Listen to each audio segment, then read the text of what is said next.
From the blackest corners of your mind, they call, pulling you deep into shadow, twisting your senses, keeping you from sleep. It's time to face your darkest fears. This is Tales to Terrify.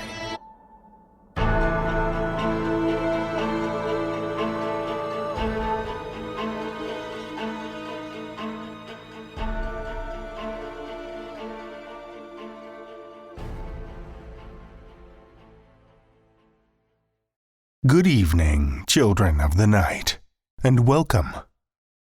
To start off this week, I've got a sequel for you. A couple weeks ago, we gave away some copies of the latest entry in the Scream series. And, well, I hope you've had a minute to catch your breath, because we've got even more Scream for you. This week, we have a handful of physical Blu-ray copies of the movie to hand out to unsuspecting victims, listeners, to help celebrate its release on 4K Ultra HD and Blu-ray. Starring Neve Campbell, David Arquette, and Courtney Cox, Scream is certified fresh on Rotten Tomatoes. Own it today and you'll get killer bonus content, including interviews with the cast, deleted scenes, and a whole lot more. If you haven't seen it, or maybe you just enjoyed it as much as I did, now's your chance to own your very own copy. So once again, keep your eyes on our Twitter, Facebook, and Instagram for your chance to win. Speaking of winning, I mentioned last week that we've got another flash fiction contest creeping somewhere up ahead in the shadows. Slimy and damp and, I can only assume, full of tentacles. It is nautical horror themed after all. In the interest of giving you fair warning, we're letting you know a full month before it opens. So let your imagination drift out to sea. Let it get sucked below the tide and dragged along the ancient ocean floors. Then spill the inky blackness you find there out onto the page and into our contest, which will officially open May 1st. More details will emerge shortly on talestoterrify.com/flash contest. So grab your quills and your gills and get scribbling. I'm not sure about you, but I could really go for a few mad scribblings of our own right now. Why don't I see what we can scratch up, shall I? Our first story for the evening comes from W. Ross Teal. W. Ross Teal is an author of strange and not-so-strange fictions. He lurks with his wife and a small horde of cats in the lands of the Bokojay, Meskwaki, and Sauk. Children of the night, join me for W. Ross Teal's A Cup of Kindness Yet, first published in Death Throes webzine, November 2020.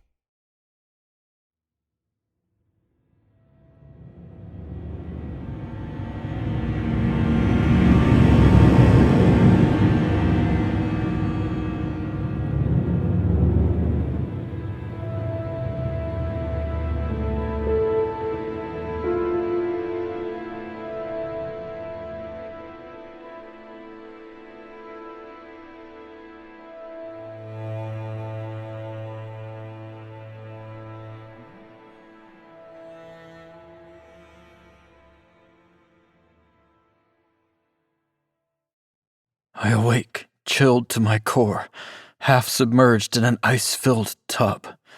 I try to move, but my body does not respond.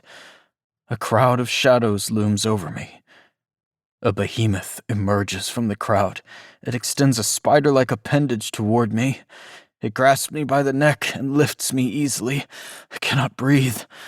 The monster caresses my neck with a craggy claw, then digs into my flesh. I feel my skin split. Its finger wriggles into the wound, tearing it wider. The throng beyond stirs and begins a hideous chant. 10, 9, 8. The beast begins to peel my skin away. I try to plead, to beg. I feel as if I'm screaming. I make no sound. 7, 6, 5. My mind reels, searching for a happy memory to carry me away. Instead, I remember how I got here. I remember the monsters that stalked among our high-rises. I remember how they thrust their grasping talons into our homes. In ones and twos, we were snatched up. I had not been alone in that icy tub. It was empty now. 4, 3, 2. My scalp tears away. My tormentor grasps my skull and begins to twist. 1. It wrenches my head free. My vision fades as the brute pours out my life essence. It gushes from my neck into glass goblets. As if distant, I hear the crowd's cruel chant reach its cacophonous crescendo. Happy New Year!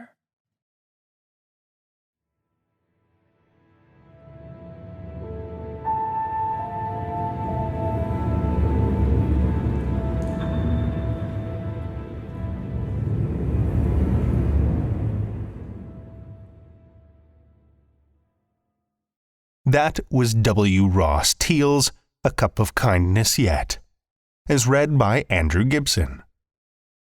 Andrew was pulled feet first from the swamps of South Louisiana, kicking and screaming, and he's remained mostly as such to this day. You can find his work on Audible under Andrew Gibson, or, for the more romantically inclined, Blake Lockhart. You can also catch him streaming his recording sessions live in the Narrator Nook and the Haven Discord servers. Links are in the show notes. Thank you, Andrew. Our second tale tonight comes from Jakob Angerer.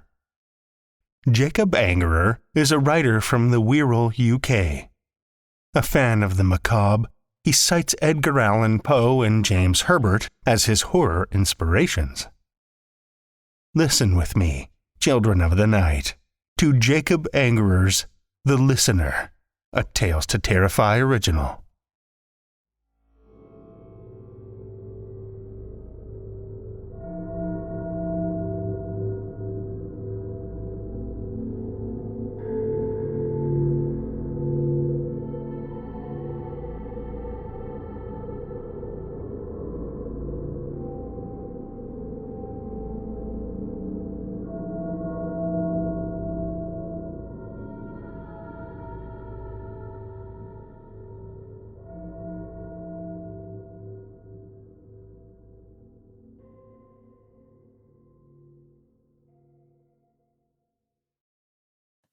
The listener's black eyes watched her intently as she stood before him in the candlelight. She was thinking desperately of something to say. She rubbed the nape of her neck, affording herself an opportunity to keep her head down and her eyes away from his. But she could still feel the glistening black orbs boring into her even as she looked away. A log in the fireplace slipped down and hissed, filling the silence. The listener sat patiently in his splintered wooden chair as she shifted her weight from one foot to the other, making the bare floorboards creak like tiny, rusty doors. She was trying to pass her allotted time with menial sounds, aware that she was the only person left to purge her thoughts tonight. Upon her first introduction to the listener by the village elders at the age of 18, it was explained to her that this was the only way that she was expected to be unburdened of all her worries and bad thoughts that would otherwise plague her throughout her life. But she had always wondered who unburdened him from his worries and bad thoughts. Compelled by a curiosity that could only be sated through action, she impulsively pinched the dark thread that held his lips shut and pulled at it, trying to complete the task with both haste and mercy. In a single swift movement, she removed the thread and stepped back. The listener immediately put a hand to his mouth and began to cough, his deep coughing quickly becoming a choked one. He fell out of the chair, slumping to his knees and clutching at his throat. She found herself unable to move. Fear rooted her to the spot as she realized what she had done, and she stood helpless as the listener collapsed into convulsions at her feet. A thick, tarry substance spilled from his open mouth, followed by a hand seemingly made from the same material. The hand extended out, revealing an arm that reached down his body, allowing the long fingers to claw at his chest. Another hand appeared, it too dripping with the black tar. It joined the other hand and pulled whatever it was attached to further out. A black skull emerged from the listener's mouth as he lay on his back, his fingers gripping the warped wooden floorboards beneath him with whitening knuckles. His muffled cries blocked by the thing that was now pulling itself down his quaking body. There were no legs to speak of. The skeletal creature simply tapered off into a trail of black tar intestines. It crawled across the floor and did not stop even when it reached the open fire. She watched wide-eyed as it appeared to writhe and melt in the flames. Puddles of its remains crackled and fizzed, and a tear rolled down her cheek as she listened to the disembodied voices of her father, her mother, her sisters, and brothers, all uttering things she wished she didn't understand.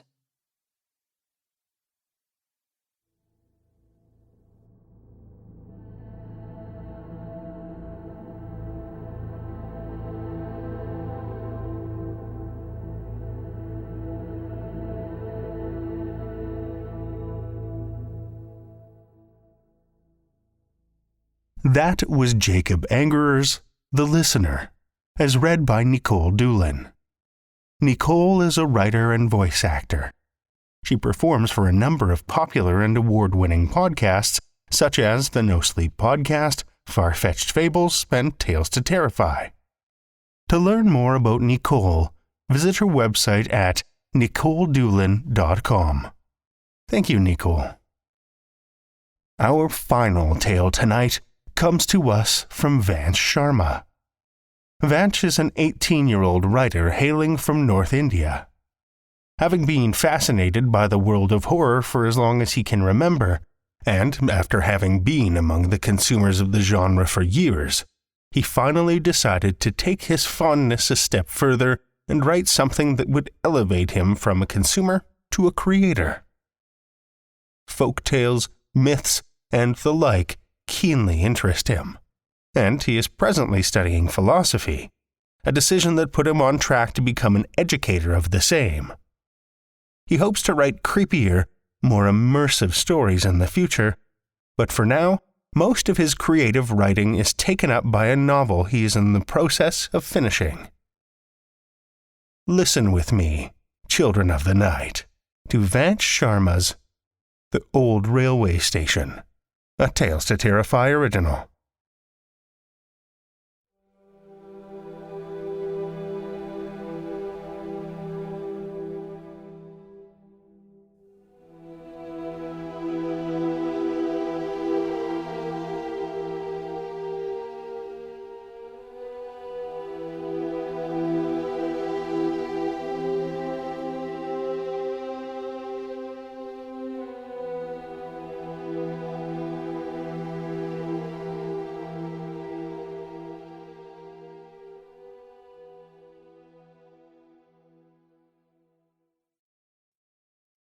It's not the most uncommon thing to find yourself at the receiving end of a horror story in a public gathering. After all, everybody has their ghosts, don't they? And it's only natural for them to want to share what haunts them with anybody who might listen. Makes one feel like they're not alone in this.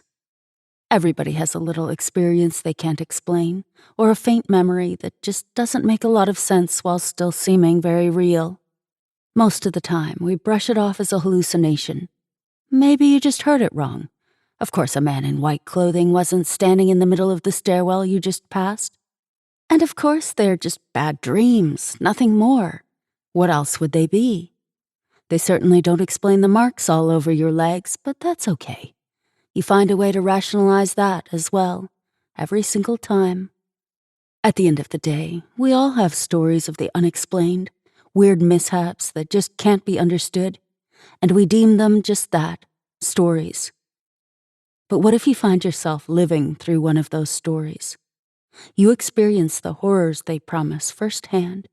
Dread slithers in your bones, and fear takes over you, yet you keep telling yourself this isn't real, none of this is. Yet, if it isn't real, then what possible explanation do you hold for the terror you're feeling? Oh, what's that you say? You haven't faced fear like that?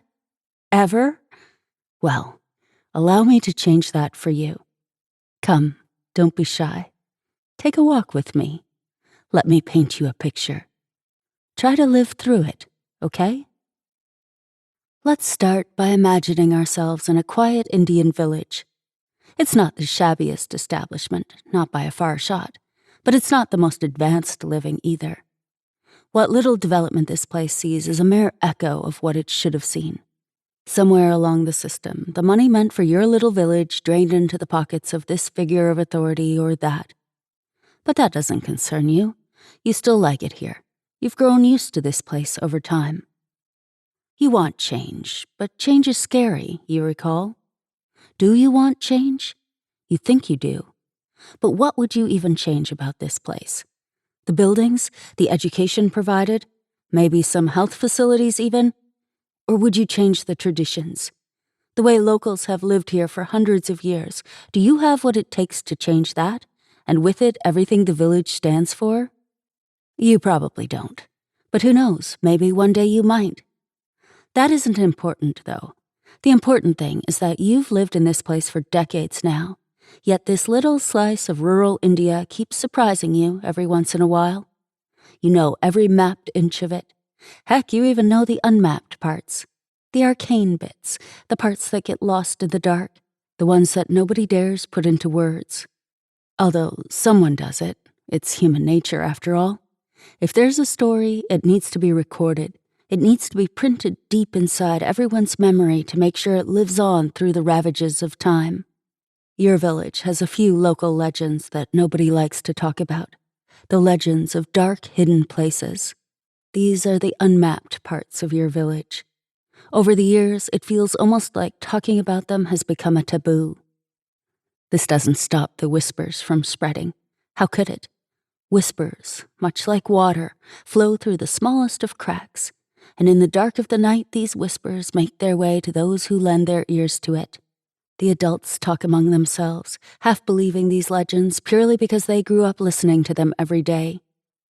Later they would tell these stories to their kids, trying to keep their kids alive should any of these terrifying horrors be true, but on a deeper level, keeping the stories of the village alive for further generations to come as well. You are no different than them. You, like everybody else, have heard these stories and have subconsciously learned to coexist with them. You take every suggested precaution without even realizing. You keep living your life here, and it is all very normal. That is, if you ignore the whispers, the damning, relentless whispers. They always find you. Maybe not immediately, but eventually. Even if it takes a few years, they will come for you, just like they come for everyone else. Finally, one night your worst fears come to life. You have had nightmares about this, you have been conditioned for this, and under the covers your elders have rigorously taught you how to get out of this, if one unfortunate day this actually happens. You know what to do here. At least, you believe you do. You weren't doing anything peculiar when it began. It was a fine winter evening, and you were on your bicycle, coming home from work. Night had fallen early, as it tended to do in these cold months. Work was slow, and you were bored out of your wits, but you managed to survive another day there, and now you were free to go to the comfort of your house. It wasn't even that late, but the darkness had only strengthened the whispers, and the whispers had compelled even the sanest of the individuals to hide away in the safety of their homes, full of light, with their families that brought them joy. They preferred it this way, and tried with every breath to be miles away from whatever they thought lurked in the dead of night. Nobody could confirm whether the stories were true or not, and nobody dared be the one to fact-check it. You, sadly, didn't have the liberty of being locked inside your own place before sundown. So there you were, in the dark, putting up a brave face for whoever could see while hoping nobody did. You had been cycling for a while now, and fatigue was slowly taking over. You figured you could just get off the bike and push it to home. It wasn't that far away now. So you start treading, humming a little to yourself, watching the path that laid ahead of you as the moonlight illuminated it, making your way across town. You reach a massive old tree, and having already been on the road for the past hour, you decide it would be okay to sit down under it. With your back against the tree, you closed your eyes when suddenly you heard a slight rustle of the leaves above you. Your eyes shot open as the words of the villagers came swarming back to your ears. "Don't sit under the trees at night. Spirits reside in their branches. They will take you away, never to be seen again," the voices say. You try to shake it off, telling yourself it's nothing more than a superstition. Somehow you still find yourself standing up, taking your bicycle and hightailing it out of there towards home. You're trying not to think of their words, but they have obviously spooked you. You start muttering a prayer to Lord Hanuman. It's said this prayer wards off the evil spirits, and you are willing to take whatever aid you can get right now. A little while later, you come across an intersection, and in the middle of it stands a woman. A white sari drapes her entire body, and a veil covers every bit of her being except for her mouth. The unforeseen appearance of this lady makes you jump, and you breathe in deeply to bring yourself back to your senses. You look up, trying to comprehend what is standing in front of you, and then all of a sudden, in one bright moment of flashbulb memory, you recall what your elders taught you. They warned you about a woman in white standing in the middle of the road at a time of the night when no soul with any sense would dare step out. She would seem harmless, and for the most part she is. She seems to be calling out to you, but you barely understand what she is saying. You are always instructed to not go out in the dark if you can help it. However, you are also taught not to run away should you meet this woman. Much like a lot of other things, running away is an invitation for her. You turn your back on her without greeting her, and she will take that as a signal to pursue you. That is never supposed to end well. Instead, if you are down on your luck so bad that you find this old lady, you go up to her and listen to her. Don't talk, never talk. Just listen to what she has to say. More often than not, she will ask you to drop her off somewhere, maybe at the bus stop or at the railway station. Wherever she wants to go, accept without a single word and don't say anything. Engaging in conversation is an invitation too. Just gesture at her to follow. If you're in a vehicle, she'll sit behind you. Otherwise, she'll just keep walking right by your side. Against your better judgment, you do as you have been taught. You walk to her and listen as she begs you to take her to the old railway station. You know it's defunct now, and no one ever really visits there anymore, but you dare not point this out at that moment. So you just gesture at her, accepting her plea for help. Happily, she sits behind you and you start walking when you remember one other detail. Fire. That was the key to surviving this encounter. You don't smoke, but the seeds of fear sown by the rural legends in your childhood grew as plants of paranoia in you. This meant no matter where you went, you took a pocket lighter with you. Little did you know it would come in handy.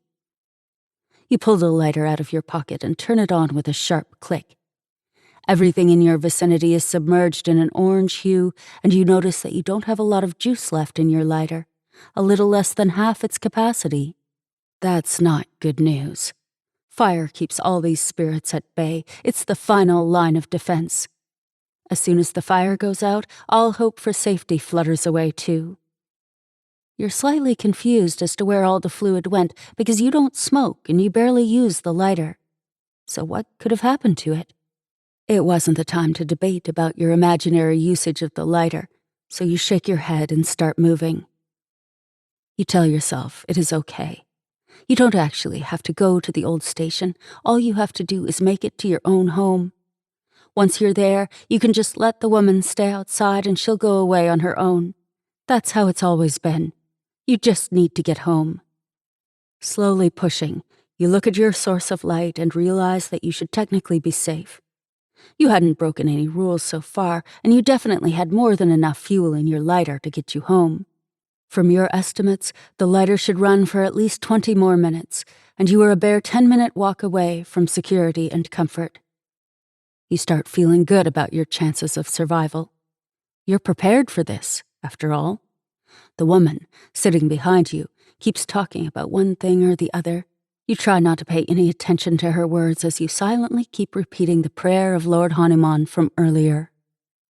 Although, something feels off. Maybe it's the fact that you can feel her eyes on you from under the veil. Or maybe it's the fact that despite hearing a constant lively chatter from behind you, it still very much seems as if her mouth isn't moving at all. You're scared. Confident, but scared. You want to turn around to see her once, just to make sure. You don't know what you want to make sure, but you just do. Showing tremendous willpower, you manage not to turn around. You're not supposed to look back at the old lady. Everyone is aware of that. You simply do not turn back. Turning back equals surrender, and you don't want to surrender, so you keep going. After 5 or maybe 6 minutes, you reach another intersection. Your house is straight ahead, and the old railway station on your right. You keep going straight while the woman protests from behind you. She's still not hostile, and soon quiets down on her own, falling back to her old chittering about nothing in particular, and you keep moving on silently. It's been a long time since you left for home, and a mixture of panic and fear is being reflected in the beads of sweat that sit heavy on your neck. On these little droplets, you keep feeling the woman's breath from time to time. It's icy and sends slight shivers down your body, but you have no choice here except putting on a brave face and continuing walking. After an elapsed period of time, you notice a change in the atmosphere. It's still dark, and the air is still chilly, but everything seems denser now. The air feels heavier, colder.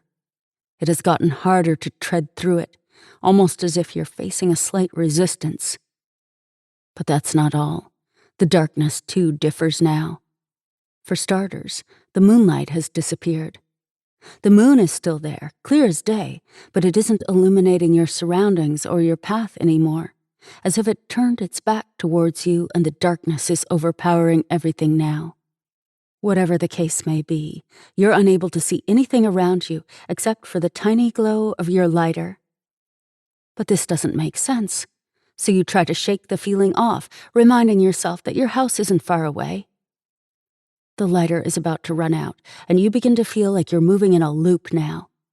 You, scarcely optimistic, pushing your bicycle by its handles, with a lighter in one hand and a strange woman in white sitting behind you on the carrier of your cycle, talking incessantly and breathing down your neck, sending chills down your spine. All of this is happening inside a small, safe bubble of orange illumination, and you are aware that outside this bubble is nothing but darkness that has come to life. More time has passed, and you're still not home, even though you should have been. It scares you more than you already were, but you know not to lose your cool. Don't talk to her. Don't turn back. Don't stop praying.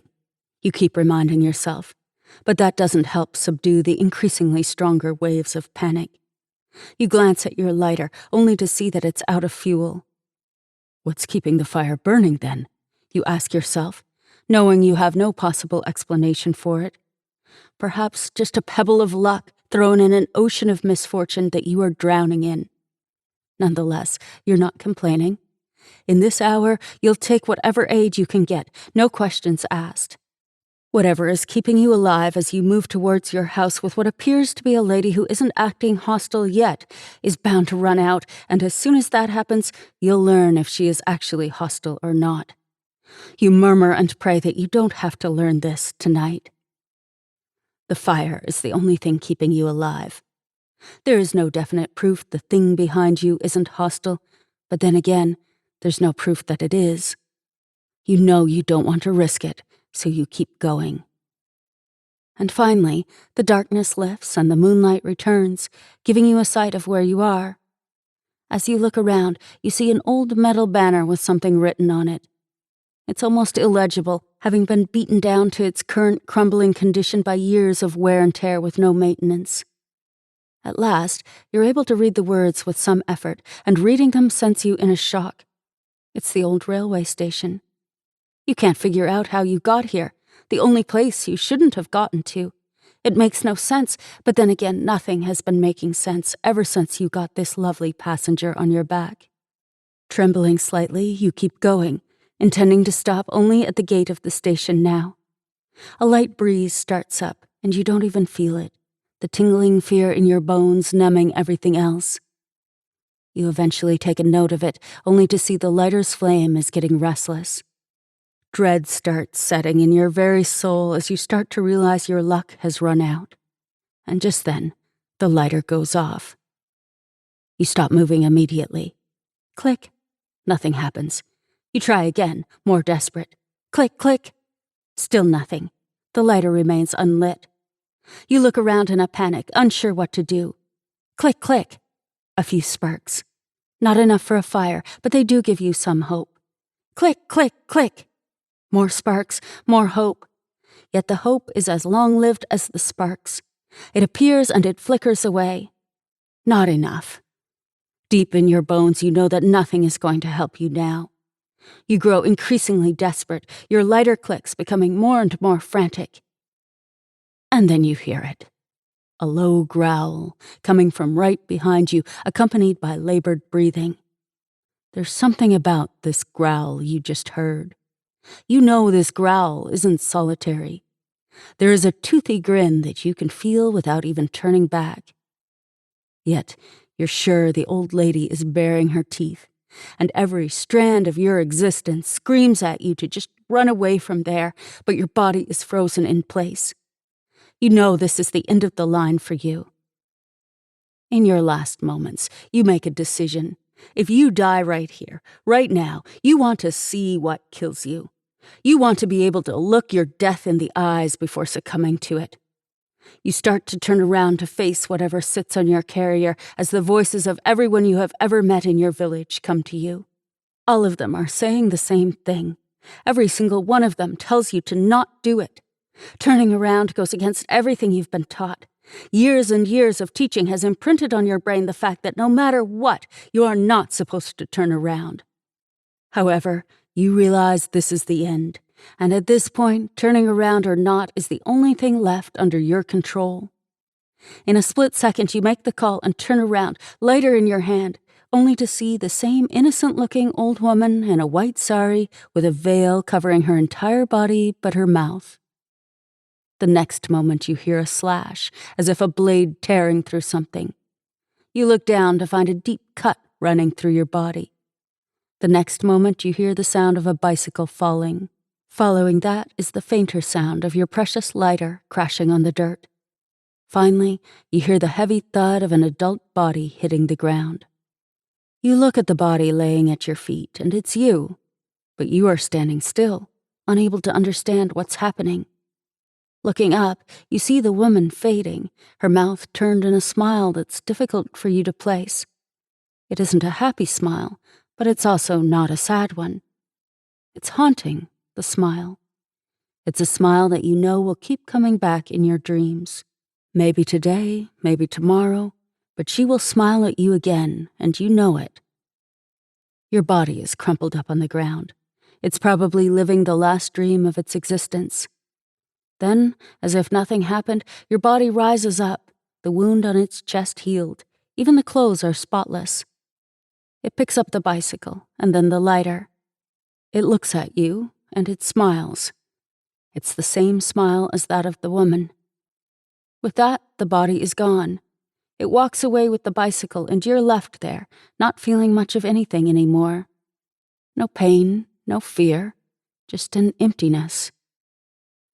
You stand there for an endless amount of time, waiting for something to happen. You keep waiting, but when nothing happens, you resolve to go away from this place. You walk up to the tree where you first sat down on this unfortunate night, and you sit there once again. As the sun rises, you start to fade, and as soon as the light of the sun leaves, there you are again, in the darkness. However, soon something happens, and it's not something you could have guessed in any possible manner. The legends of your village changed.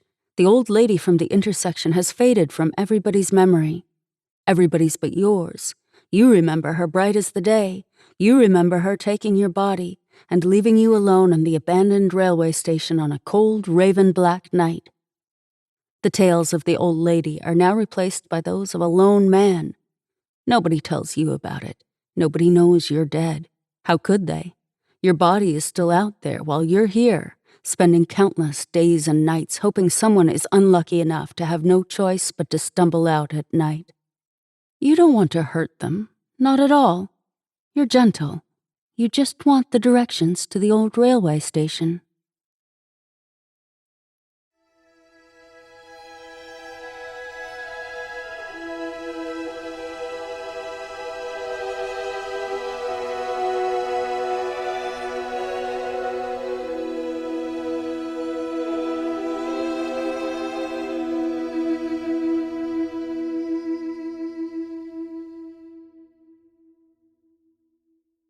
That was Vansh Sharma's The Old Railway Station, as read by Aven. Aven is an audiobook narrator, beekeeper, and friend to chickens. She lives and works from a home studio in the woods of rural Canada. Thank you, Aven.